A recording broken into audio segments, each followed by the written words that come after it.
ଶ୍ରୋତାବନ୍ଧୁ ନିଜ ଭିଟା ମାଟି ପ୍ରତି ଅନୁରକ୍ତ, ଜୀବନ ପ୍ରତି ସତ୍ୟନିଷ୍ଠ, ପ୍ରତିନିୟତ ଜୀବନକୁ ଖୋଜୁଥିବା ଜଣେ ଯଶସ୍ୱୀ ସାହିତ୍ୟକାରଙ୍କୁ ଆଜି ଆମେ ଶୁଣିବା, ଯେ ଭାରତୀୟ ଆଧ୍ୟାତ୍ମବାଦରେ ବିଶ୍ୱାସୀ, ନିଜେ ଅଦ୍ୱୈତବାଦୀ, ଜଣେ ଚିନ୍ତକ, ଜଣେ ଦାର୍ଶନିକ, ଯେ ଗଳ୍ପ ଲେଖିବା ପାଇଁ ଭାରତୀୟ ଦର୍ଶନ ପାଶ୍ଚାତ୍ୟ ସାହିତ୍ୟର ପ୍ରେରଣା ଲାଭ କରିଥିବା କଥା ସ୍ୱୀକାର କରନ୍ତି।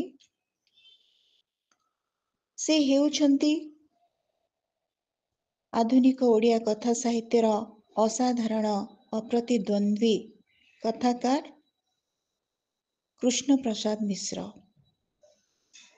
କେବଳ ଗଳ୍ପ ଲେଖିବା ଅପେକ୍ଷା ଜଣେ ଗାଳ୍ପିକ ଭାବେ ବଞ୍ଚିବା ପାଇଁ ନିରବଚ୍ଛିନ୍ନ ଉଦ୍ୟମ କରିଥିବା କଥାକାର କୃଷ୍ଣ ପ୍ରସାଦ ମିଶ୍ର ନିଜ ଗଳ୍ପକାରିତା ସମ୍ପର୍କରେ କହନ୍ତି, ମୋର ଧାରଣା ଗଳ୍ପ ଲେଖିବାଠୁ ଗାଳ୍ପିକର ଜୀବନ ଯାପନ କରିବା ଅଧିକ କଷ୍ଟସାଧ୍ୟ। କାରଣ ସମଧର୍ମୀ ଗାଳ୍ପିକମାନଙ୍କୁ ଖୋଜିବା, ସେମାନଙ୍କ ସହ ବସିବା, ଗପ କରିବା, ଆଲୋଚନା କରିବା, ସେମାନଙ୍କ ବହି ପଢ଼ିବା, ଗଳ୍ପର ଆଙ୍ଗିକ ଓ ଆଦର୍ଶ କଥା ଚିନ୍ତା କରିବା, ସେମାନଙ୍କ ଦୁଃଖରେ ଦୁଃଖୀ ହେବା, ସୁଖରେ ସୁଖୀ ହେବାର ପ୍ରୟୋଜନୀୟତାକୁ ମୁଁ ଅଧିକ ଗୁରୁତ୍ୱ ଦେଇ ଆସିଛି। ଶ୍ରୋତାବନ୍ଧୁ, କଥାକାର ଡକ୍ଟର କୃଷ୍ଣ ପ୍ରସାଦ ମିଶ୍ର 1933 ମସିହା ଅପ୍ରେଲ 19 ତାରିଖରେ ପିତା ଅନନ୍ତ ମିଶ୍ର ଏବଂ ମାତା ସୁଲେଖିକା ଅନ୍ନପୂର୍ଣ୍ଣା ଦେବୀଙ୍କ କୋଳମଣ୍ଡନ କରି ଅବିଭକ୍ତ ପୁରୀ ଜିଲ୍ଲା ବାଣପୁରର ନରହରିପୁର ଶାସନରେ ଭୂମିଷ୍ଠ ହୋଇଥିଲେ। ଶ୍ରୀ ମିଶ୍ର କଟକର ପ୍ରସିଦ୍ଧ ପ୍ୟାରୀମୋହନ ଏକାଡେମୀ ଓ ରେଭେନ୍ସା କଲେଜିଏଟ୍ ସ୍କୁଲର ଛାତ୍ର ଥିଲେ। ରେଭେନ୍ସାରୁ 1954 ମସିହାରେ ଦର୍ଶନ ଶାସ୍ତ୍ରରେ ଅନର୍ସ ନେଇ ପ୍ରଥମ ଶ୍ରେଣୀରେ ପ୍ରଥମ ହୋଇ ସ୍ନାତକ ପରେ ବନାରସ ବିଶ୍ୱବିଦ୍ୟାଳୟରୁ 1956ରେ ସ୍ନାତକୋତ୍ତର, ବନାରସ ସେଣ୍ଟ୍ରାଲ ଲ କଲେଜରୁ ପ୍ରଥମ ଶ୍ରେଣୀରେ ଆଇନ ବିଦ୍ୟାରେ ସ୍ନାତକ ଲାଭ କରିଥିଲେ। 1958 ମସିହାରେ କିଛି ସମୟ ପାଇଁ ସେ ଓକିଲାତି କର୍ମରେ ବ୍ୟାପୃତ ଥିଲେ। ଶ୍ରୀ କୃଷ୍ଣ ପ୍ରସାଦ ମିଶ୍ର ସର୍ବଭାରତୀୟ ଆଲାଏଡ୍ ସର୍ଭିସ ପାଇଁ ମଧ୍ୟ ଯୋଗ୍ୟତା ଲାଭ କରିଥିଲେ। ମାତ୍ର ଅଧ୍ୟାପନା ପ୍ରତି ଗଭୀର ଅନୁରାଗ ହେତୁ ସେ 1959ରେ ଓଡ଼ିଶା ଶିକ୍ଷା ସେବାରେ ଯୋଗ ଦେଇଥିଲେ। 1968 ମସିହାରେ ଉତ୍କଳ ବିଶ୍ୱବିଦ୍ୟାଳୟର ଦର୍ଶନ ବିଭାଗର ପ୍ରାଧ୍ୟାପକ ଏବଂ 1984 ମସିହାରେ ଉତ୍କଳ ବିଶ୍ୱବିଦ୍ୟାଳୟର ପ୍ରଫେସର ପଦ ମଣ୍ଡନ କରିଥିଲେ। ଶ୍ରୀ କୃଷ୍ଣ ପ୍ରସାଦ ମିଶ୍ର 1988ରେ ଫୁଲ ବ୍ରାଇଟ୍ ଫେଲୋ ଭାବରେ ଯୁକ୍ତରାଷ୍ଟ୍ର ଆମେରିକାର ବିଭିନ୍ନ ବିଶ୍ୱବିଦ୍ୟାଳୟରେ ଭାରତୀୟ ଦର୍ଶନ ଓ ସର୍ବପଲ୍ଲୀ ରାଧାକୃଷ୍ଣନଙ୍କ ଦାର୍ଶନିକ ଚିନ୍ତାଧାରା ସମ୍ପର୍କରେ ଅତ୍ୟନ୍ତ ଉଚ୍ଚକୋଟୀର ବକ୍ତୃତା ପ୍ରଦାନ କରିଥିଲେ। କୃଷ୍ଣ ପ୍ରସାଦ ମିଶ୍ର ଏକାଧାରରେ ଥିଲେ ଜଣେ ପ୍ରଫେସର, ଚିନ୍ତକ, ସୁବକ୍ତା, ପ୍ରାବନ୍ଧିକ ତଥା ଜଣେ କୃତବିଦ୍ୟ ଗାଳ୍ପିକ। ଶ୍ରୋତାବନ୍ଧୁ, କୃଷ୍ଣ ପ୍ରସାଦ ମିଶ୍ର ଉପନ୍ୟାସ କ୍ଷେତ୍ରରେ ଜଣେ ବିଶିଷ୍ଟ ଉପନ୍ୟାସିକ ଭାବରେ ଆମେ ତାଙ୍କୁ ଜାଣୁ। ଉପନ୍ୟାସରେ ଚରିତ୍ରମାନଙ୍କର ମାନସିକ ପ୍ରତିକ୍ରିୟାର ସେ ବାସ୍ତବ ଚିତ୍ର ପ୍ରଦାନ କରନ୍ତି, ଯାହା ତାଙ୍କର ମନୋବିଶ୍ଳେଷଣରେ ଦକ୍ଷତାକୁ ପ୍ରଦର୍ଶନ କରେ। ମୃଗତୃଷ୍ଣା, ସିଂହକଟି, ନେପଥ୍ୟେ ଏହି ଉପନ୍ୟାସ ତ୍ରୟ ପାଠକୀୟ ବହୁ ଆଦୃତି ଲାଭ କରିଛି। ଏହା ଛଡ଼ା ତାଙ୍କର ଅନ୍ୟାନ୍ୟ କୃତିଗୁଡ଼ିକ ଭିତରେ ଆମେ ପଢ଼ୁ। ଗଳ୍ପରେ ରହିଛି ମୌନାବତୀର ରାତ୍ରି, କ୍ରୀତଦାସୀର କାବ୍ୟ, ନାୟଗ୍ରା ଓ ଦେବଯାନୀ, ଅରଣ୍ୟ ଓ ଉପବନ, ଭୃଗୁ ସଂହିତା, ପଶ୍ଚିମା, ନିଜକୁ ନାୟକ କରି, ଆଲୋକ ଭଙ୍ଗୀ, ମାଣିକ୍ୟ ସନ୍ଧାନ, ଡ୍ୟାଫୋଡିଲ ଓ ଗଙ୍ଗଶିଉଳି, ପର୍ବତାରୋହଣ, ସନାତନ ଓଝା ଗଲେ କୁଆଡ଼େ ଇତ୍ୟାଦି ଉଲ୍ଲେଖଯୋଗ୍ୟ କାହାଣୀ। କାହାଣୀ ଅପେକ୍ଷା ଚରିତ୍ରର ଭୂମିକା ତାଙ୍କ ଗଳ୍ପରେ ଖୁବ୍ ବ୍ୟାପକ। ମଣିଷର ପ୍ରବୃତ୍ତି ଓ ଆଦର୍ଶ ମଧ୍ୟରେ ଯେଉଁ ସଂଘର୍ଷ ହୁଏ, ତାର ସେଇ ମନସ୍ତାତ୍ତ୍ୱିକ ରୂପାୟନ ସହିତ ଚିନ୍ତନ ଓ ମନନର ଦାର୍ଶନିକତା ତାଙ୍କ ଗଳ୍ପରେ ଖୁବ୍ चमत्कार भावरे फुटी उठे। तेबे प्राच्य और पाश्चात्य संस्कृति और सभ्यतार तुलनात्मक चित्रण रे तांकर केतोटी गल्प सार्थक होइछि। चित्रित चादर गल्पगुच्छ पई 1985 मसीहारे कृष्ण प्रसाद मिश्र को ओडिशा साहित्य एकाडेमी पुरस्कार प्राप्त होइतिला। कृष्ण प्रसाद मिश्र जेतिकी उपन्यास रे जेतिकी उदात्त, क्षुद्र गल्प रे जेतिकी चर्चित, तत्सहित तांकर प्राबंधिक भावरे मध्य बहुत सुनाम रहिछि। से जणे वाग्मी पुरुष थिले। तांकर वक्तव्य गुड़िक अनेक पत्र पत्रिका प्रकाश लाभ करिछि। दार्शनिक प्रबंध गुड़िक रचना करी से खूब परिचिति लाभ करिसंती। तांकर अनुशीलन जो प्राबंधिक अनुशीलन, अनाबिल जीवन दर्शन, सूक्ष्म चिंताधारा तांको प्रबंध गुड़िकर मुख्य स्वर। प्रदीप शिखा, दर्शन और समालोचना, चेतनार सीमा इत्यादि तांकर केते गुड़िए बहु आदृत प्रबंध ग्रंथ। श्रोताबंधु, आज आमे शुणुछि विशिष्ट कथाकार कृष्ण प्रसाद मिश्र को तांकर एक सुंदर कहानी आपण मानक सम्मुखरे मु उपस्थापन करुछि, जार शीर्षक हेउछि नारी। गाल्पिक कृष्ण प्रसाद मिश्र। धूलीर लहड़ी रे ठेली होई मु रास्ता कड़े थिबा से घर भितर को पशिगली। नाक कान आखि सबुथिरे पोसे पोसे नाली धूली भर्ती। चाही होनी व्याकुल होई कोनोसी उपाय रे बाली झड़रू मुक्त हेबा पई आखि बुझी जो घर प्रथमे मिलिला सेई घरे पशिजिबा कथा। मु कबाट रे बाड़ेई होई जाई जोर रे 2-3 थर धड़धाड़ करी जंजीर पिटी देली, किंतु कबाट जेते चंचल फिटिबो ओ मते आश्रा मिलिबो बोली भाबितिली, ता हेलानी। हुए तो गृह मालिक मोर व्याकुलता बुझु नथिले किंबा घर भितरे कोनोसी रूम रे झरका द्वार देई से धूली झड़रू निजकू रक्षा करुथिले। किछि समय परे झड़ अवसान होईगला। आखिपता तଳ उपर କରି सारिबा परे चाहिबाकू मु सक्षम हेली। आगरे दुआर सेहीपरि बंद, आकाश मेघाच्छन्न, समय मोटे दिन 2टा हेले मध्य संध्या आगत प्राय परि मने हेउथाए। ट्रांग ट्रांग शब्द करी 2टी घोड़ा गाड़ी आग पछ होई जोरे रास्ता उपरे चली गले। सेही कुख्यात नगरी को प्रथम करी मु पदार्पण करिथाए। निहाती खियाली होई सहरटारे ग्रीष्म कालटा कटा जाऊ मंद कण। धूली झड़ सरी जाइथिबारु दुआर मुहरु मु फेरी जिबाकू उपक्रम करुथबा बेले हठात दुआर फिटिगला। संपूर्ण नुहे 2 आंगुल हेब एवं सेही 2 आंगुल फांक देखि मु देखि पारिली कला मिचिमिची हाथी कान परी बड़ कान, उपर दांत 2टा अबाध्य होई उपरकू बाहरी आछंती जणे प्रौढ़ा स्त्री। पर मुहूर्तरे से मते पचारुथबा जणा पड़ला काहाकू खोजुचंती। काहेकि केजणे दुआरर 2 आंगुल फांक परिवेश भितरे मते स्वागत करुथबा सेई स्त्री मोर आत्मा को अहेतुक भावरे भयग्रस्त करिदेला।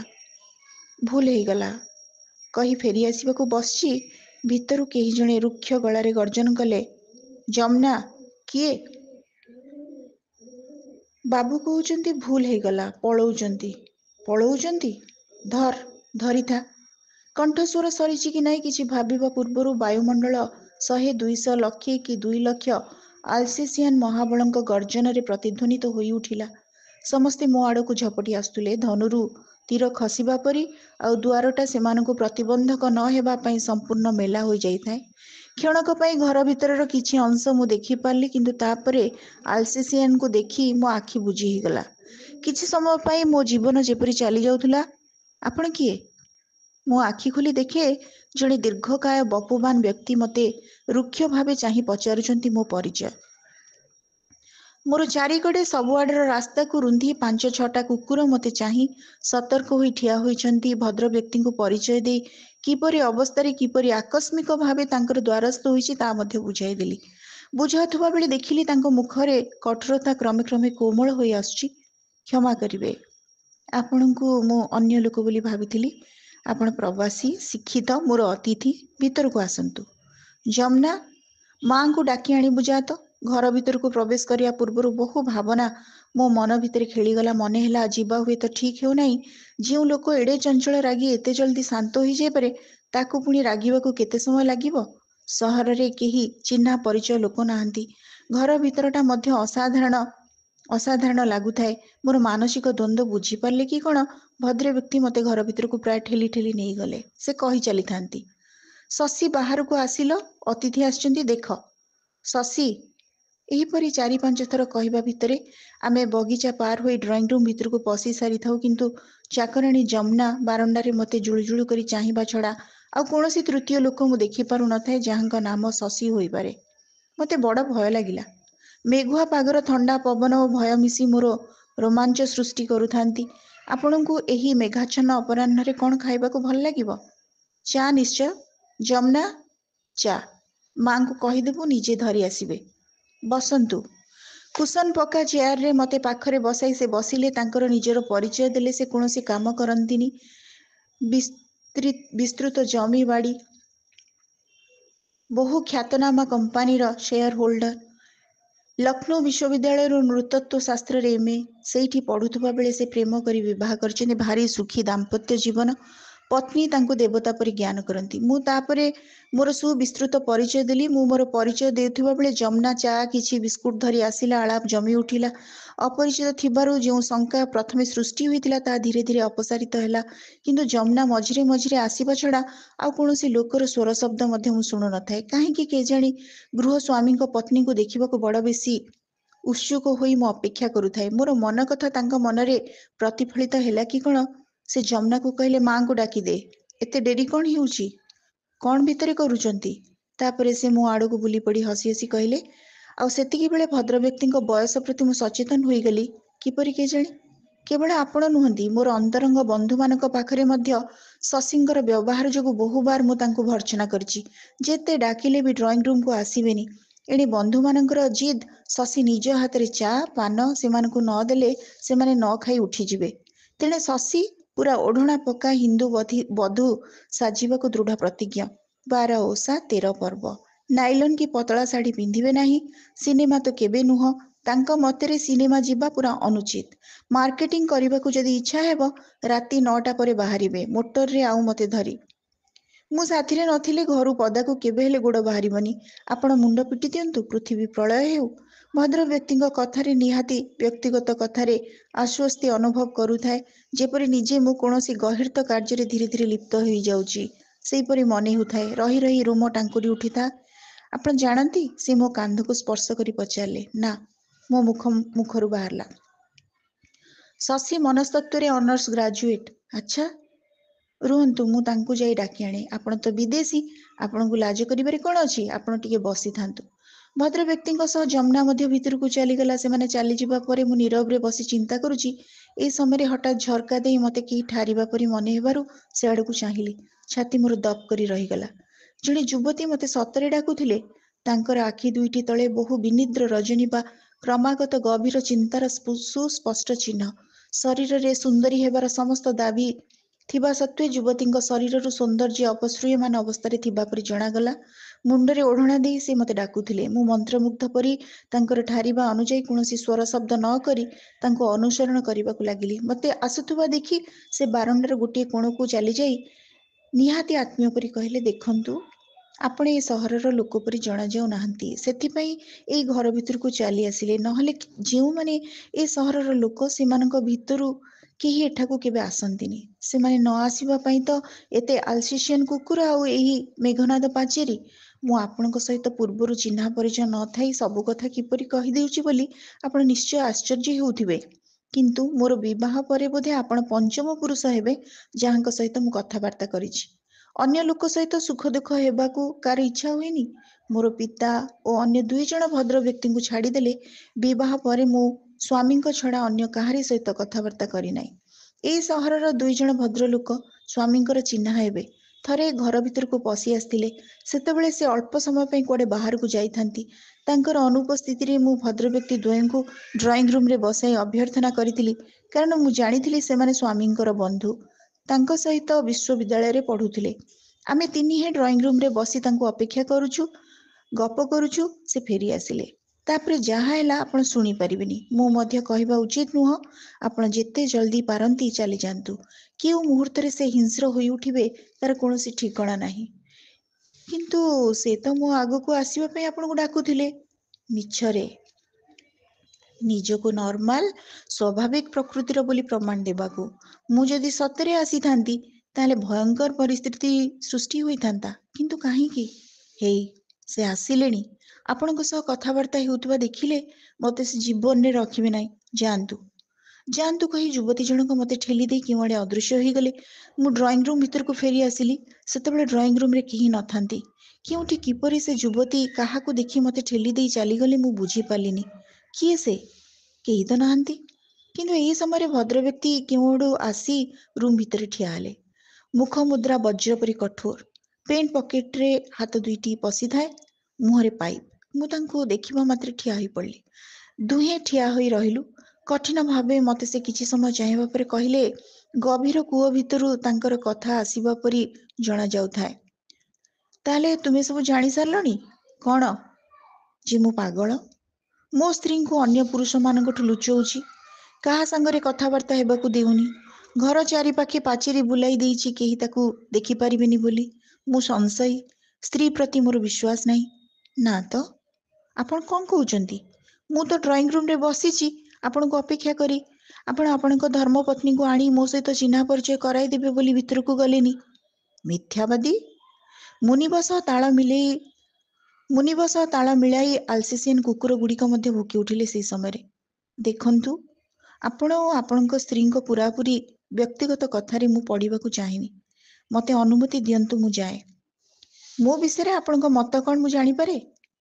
घंटाए हबणी परिचय किपरि धारणा संग्रह करी मत देवी। धारणा पाई बहु दिनर परिचय आवश्यक। मु ठिया होई पड़ी कहली अन्य मानकू मो विषय कौन कहिबे किछि नुहे। आपणको उदारता व्यवहार प्रशंसा करिबी बा आपणको घर को जमारू आसीनी सेही परी व्यवहार करिबी। तुमे मते थट्टा करूछ। क्रोधरे से आपण संबोधन रु तुमी को आसीगले। मु सबु बुझी सारिलिनी। मु बोका नुहे। तुम परी मध्य मु विश्वविद्यालय जने कृतविद छात्र। मोर व्यक्तिगत लाइब्रेरी देखिले तुमे आश्चर्य होई जिवो। पृथ्वीर एपरी कोनोसी विषय नाही जे विषय किछि ना किछि बही रखिनी पढ़िनी। मोर यथेष्ट साधारण ज्ञान अछि ओ मु बुझी पारुछि तुमे मते थट्टा करूछ। मु जाने कोनोसी स्त्री गृह भितर पड़ी रहिबाकू भल पाइबनी। प्रत्येक लोक बुलिबाकू देखिबाकू बहु लोकंक सह कथावार्ता करियाकू भल पांती किंतु कोनोसी स्त्री सेथिरु किपरि व्यतिक्रम हेबे। मु बुझुछि मु बोका नुहे। मते मध्य भल लागुनी पागल संशयी बोली विख्यात हेबाकू। जीवन रे केते आकांक्षा थिला केते कथा करी देखेबाकू किछि होई पारलानी। जीवन रो अर्धिकांश प्राय चंडालुणी को जगी जगी गला। बाकी अधक मध्य सेही परि जीव। तुम आगरे सब कथा बुझाई किछि लाभ नाही। तुमे खूब जल्दी स्त्री मानक कथारे भासी जीवा परि जणा जाउछ। हौ तुमे जाई पार। मोर व्यक्तिगत कथा जानिबाकू तुमे किए। Please get out. आल्सेसियन कुकुर गुड़िक भी तीव्र भावे भुकी उठिले। प्रभुर प्रत्येक भाव सहित से परिचित थिबा परि जणा गला। मु बारंडा को चाहि देखे चाकराणी जमुना मते अपेक्षा करुछि बाट कढ़ाई नेबा पाई। मु किछि न कहि मुढ़ परी उठी जमुना सहित दुआर पाखकू गली। रास्ता उपरकू आसीबा पूर्वरु पुणी थरे बुली नमस्कार पाई हाथ उठाइबाकू गला बेले देखिली भद्र व्यक्ति निजर केश को टाणुथिले। सिमेंट कांथ देहरे मुंड पिटुथिले आउ तांकरी पाखरे तांकर धर्मपत्नी तांकू स्नेहालिंगन करी सेहीपरि निष्ठुर कार्यरु बारण करबाकू चेष्टा करुथिले। मु फेरी आसिली। पछरे जमुना जोरे दुआर किलिदेला। श्रोता बंधु आमे शुणुथिले जणे प्रथित जशा कृतविद्य यशस्वी कथाकार कृष्ण प्रसाद मिश्र को जहाँक गल्पर शीर्षक थिला नारी। गपटी केमती लागिला आपण मानकर मतामत अपेक्षा रहुछि। धन्यवाद।